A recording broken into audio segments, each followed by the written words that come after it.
Michael Jordan just dropped a bomb on the entire NBA. Balance ends now. Nikola is more of a GOAT candidate than LeBron. Then he flew back to Serbia afterwards so he could check on the horses.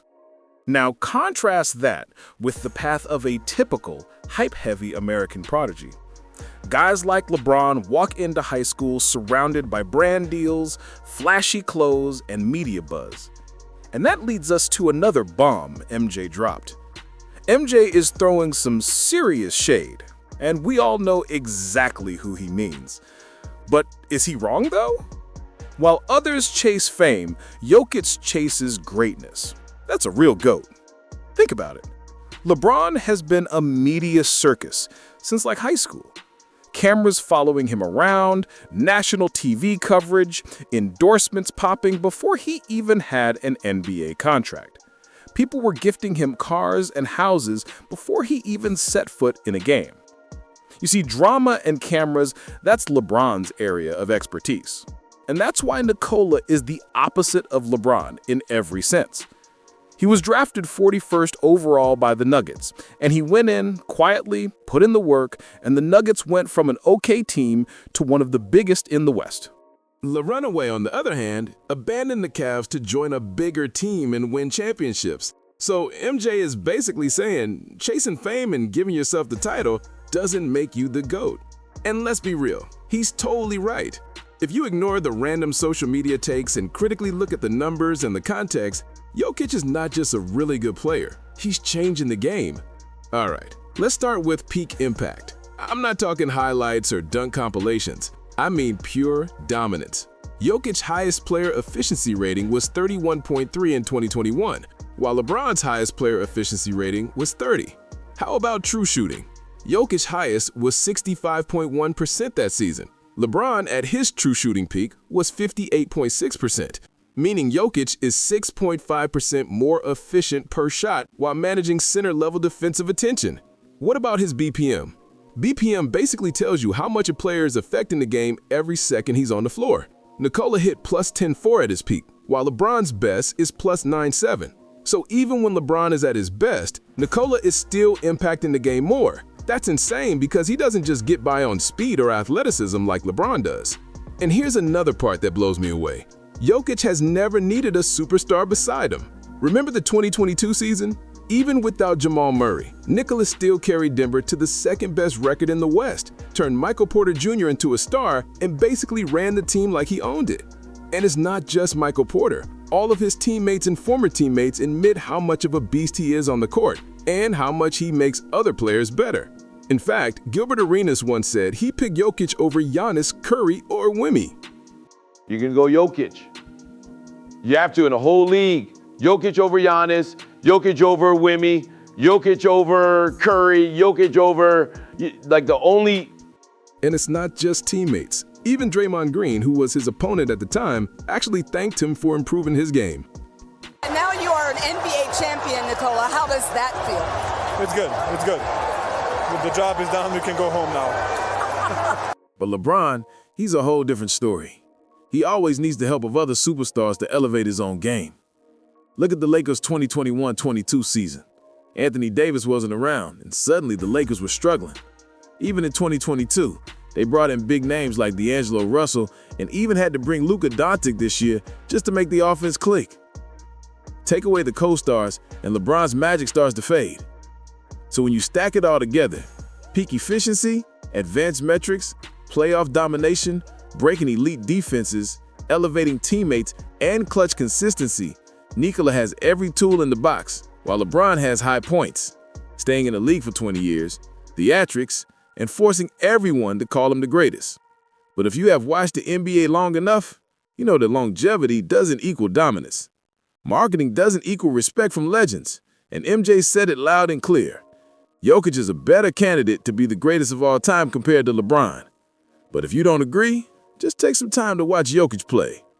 Watch him run the floor, orchestrate the offense, drop triple-doubles at absurd efficiency, dismantle defenses, and then watch LeBron and ask yourself who is better. And if you need some extra help deciding, here's what Joel Embiid, who is a beast of a center himself, had this to say. We're also dying to know what you two asked each other and said to each other during that last hug. No, I just told him he's the best player in the league. Kevin Durant even went further and called him not only the best player right now, but also one of the top 10 best players the league has ever seen. We weathered the storm all night. They're a physical team. They got arguably the best player in the world, top 10 player of all time in Jokic. Then there's the Greek Freak, a two-time MVP and Defensive Player of the Year, who openly praised Jokic for his basketball IQ and said he plays the game the right way I just and told him, thank you elevates for making everyone me better. around. It's absolutely incredible to play against a guy like that. Incredible talent.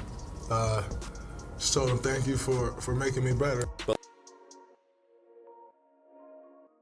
Dirk Nowitzki has also joined in and called Jokic the best player in the world. But I want to know what you think about when you see Joker play. You really got to say that he's maybe arguably the best player in the world. When you line these voices up, you realize it's not just individual admiration, it's a pattern. It's the league's own hierarchy telling you Nikola is the best there is right now. He's earning respect from the people who actually matter in the NBA. And that, more than any highlight or stat sheet, tells you why the crown is shifting to Jokic. LeBron always needs the spotlight to feel alive, almost like he needs external validation that he's a superstar. From the weird movies to the endless Instagram posts and curated public appearances, the man's brand runs his life, and every move is a storyline. If it ain't on screen, it's like it almost didn't happen for LeBron. He didn't chase greatness, he chased narrative. And honestly, that's what a lot of the media leans on when talking about him, not necessarily his job as a player. Strip away all the flash and suddenly you're questioning, would he still be this relevant if the cameras weren't on him? But in Nikola's case, he got MJ's backing. And you have to understand that MJ doesn't praise lightly, especially in public. The comparison isn't even close. One player built a brand first, hoping the wins would follow. The other built wins first, and the brand is just a side effect. That's why you hear Giannis, KD, and even Dirk calling him the best player in the world. All right, now I know some LeBron fans are going to come in the comments like always to try to bring up some points, so let's deal with them before they even hit.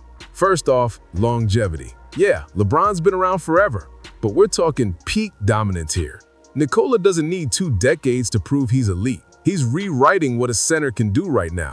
LeBron may stretch greatness across 20 years, but Jokic has done that in half the time, meaning he still has over 10 years in the NBA to add to what he has achieved. Then there's the scoring record argument. LeBron's racking up points, no doubt, but a lot of that comes from context.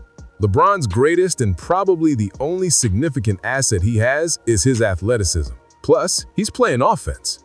Nikola's scoring with absurd efficiency, while still being a center, and while still keeping his assist numbers insane. His passing efficiency in 2022-23, for instance, was among the highest ever recorded in NBA history for a center. While LeBron's playmaking relies more on his athletic advantage, Nikola's advantage is precision, IQ, and vision, not just speed and power. And people love to mention rings, but forget that LeBron got his rings from jumping from one super team to the next with no sense of loyalty or commitment. But Nikola? He's still early in his prime. He's already got a championship, a finals MVP, multiple MVPs, and he's doing so without any other superstar and remaining loyal to the team that drafted him into the NBA. If the Nuggets continue on this trajectory, Jokic would definitely surpass LeBron's hardware. Now, some people will call Nikola boring because he doesn't do all the media hype and theatrics, but here's the thing. Effectiveness beats flash every time. And it just goes to show how confident he is in his abilities as a player. The fact that MJ literally pointed him out as chasing greatness over fame, that's validation that can't be bought. So yeah, LeBron fans can scream longevity, scoring milestones, and highlights all day. But if you compare both of them honestly and realistically, you have your answer. And that's the main point of this whole conversation.